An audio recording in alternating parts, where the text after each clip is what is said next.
정약용은 왜 가장 힘든 시기에 가장 위대한 책을 썼을까?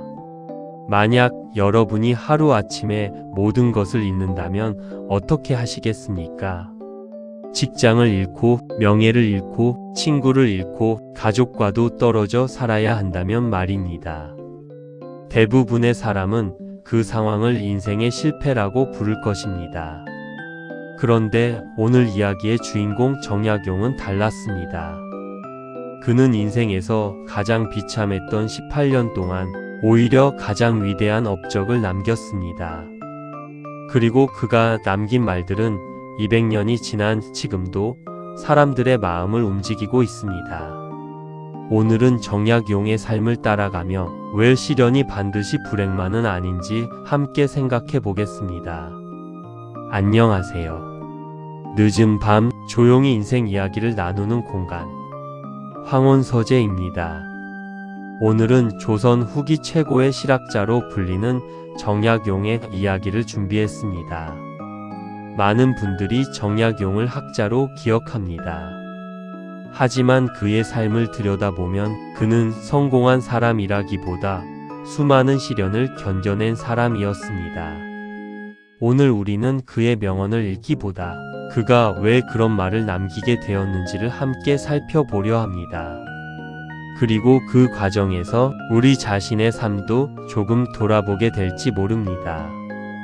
제1장 모든 것을 잃은 날 1800년 조선의 정조가 세상을 떠납니다. 정약용에게는 인생의 전환점이 되는 사건이었습니다. 정조는 정약용을 아끼고 신뢰했던 임금이었습니다. 젊고 유능한 관리였던 정약용에게 많은 기회를 주었고 나라를 개혁하려는 꿈도 함께 꾸었습니다. 하지만 정조가 눈을 감자 상황은 완전히 달라집니다. 새로운 권력은 이전 사람들을 경계하기 시작했습니다. 그리고 그 과정에서 천주교 문제가 불붙기 시작합니다. 당시 조선 사화에서 천주교는 단순한 종교가 아니었습니다. 기존 질서를 흔드는 위험한 사상으로 여겨졌습니다. 조선은 유교 사회였습니다. 제사를 지내는 것이 가장 중요한 가치였습니다. 그런데 천주교는 우상 숭배를 금지한다는 이유로 제사를 거부했습니다. 1801년 정약용의 나이 40. 인생에서 가장 큰 위기가 찾아옵니다. 바로 신유박해였습니다. 당시 조선에서는 천주교를 강하게 탄압했습니다. 많은 천주교 신자들이 체포되었습니다. 신문을 받았고 유배를 갔고 목숨을 잃은 사람도 많았습니다. 정약용의 형 정약종은 결국 처형됩니다. 둘째 형 정약전 역시 유배됩니다. 한 집안 전체가 무너지는 사건이었습니다. 정약용의 형제들과 친척들 가운데 천주교와 관련된 사람들이 있었고 결국 그는 정치적 소용돌이에 휘말리게 됩니다.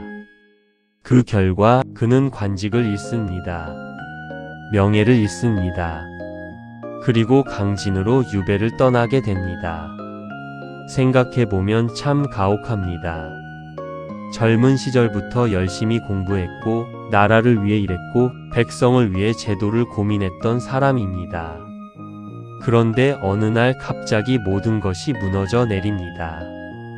여러분도 이런 경험 있으셨습니까? 내 잘못만은 아닌데 모든 책임을 떠안아야 했던 순간, 억울한 상황을 설명할 기회조차 없었던 순간, 살다 보면 그런 날이 있습니다. 강진에 도착한 정약용의 현실은 처참했습니다. 지금처럼 편하게 이동할 수 있는 시대도 아니었습니다. 가족과 생이별을 해야 했습니다. 언제 돌아갈 수 있을지도 몰랐습니다. 주변 사람들도 그를 경계했습니다. 죄인의 신분이었기 때문입니다. 정약용은 외로웠습니다. 무척 외로웠습니다. 밤이 되면 무슨 생각을 했을까요? 서울에 두고 온 가족 생각, 앞으로의 인생에 대한 걱정, 자신이 이루지 못한 꿈, 그 모든 것이 한꺼번에 밀려왔을 것입니다. 사실 대부분의 사람은 이 시점에서 무너집니다. 왜냐하면 희망이 보이지 않기 때문입니다. 그런데 정약용은 이상한 선택을 합니다. 절망 대신 공부를 선택한 것입니다. 원망 대신 기록을 선택했습니다. 포기 대신 배움을 선택했습니다. 그리고 훗날 그는 이런 말을 남깁니다.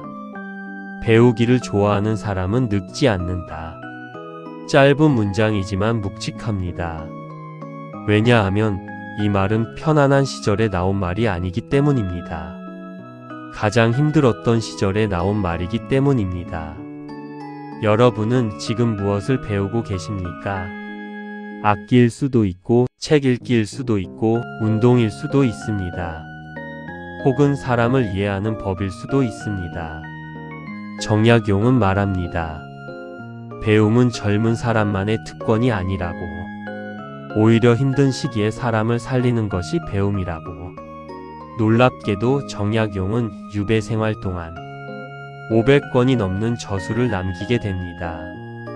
그 유명한 목민심서, 경세유표, 흠음신서 역시 이 시기에 집필됩니다. 만약 그가 유배를 가지 않았다면 어땠을까요? 어쩌면 평범한 관리로만 기억되었을지 모릅니다. 하지만 시련은 그를 더 깊은 사람으로 만들었습니다. 더 넓은 시야를 가진 사람으로 만들었습니다. 그리고 후세의 이름을 남긴 인물로 만들었습니다. 우리는 보통 행복한 시기를 성공이라고 생각합니다. 하지만 정약용의 삶은 묻습니다. 정말 그럴까요? 혹시 지금의 어려움이 나를 더 단단하게 만드는 시간은 아닐까요?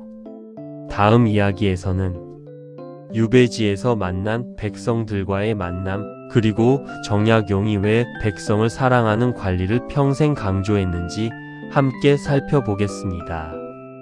여러분의 경험과 이야기를 댓글로 남겨주세요.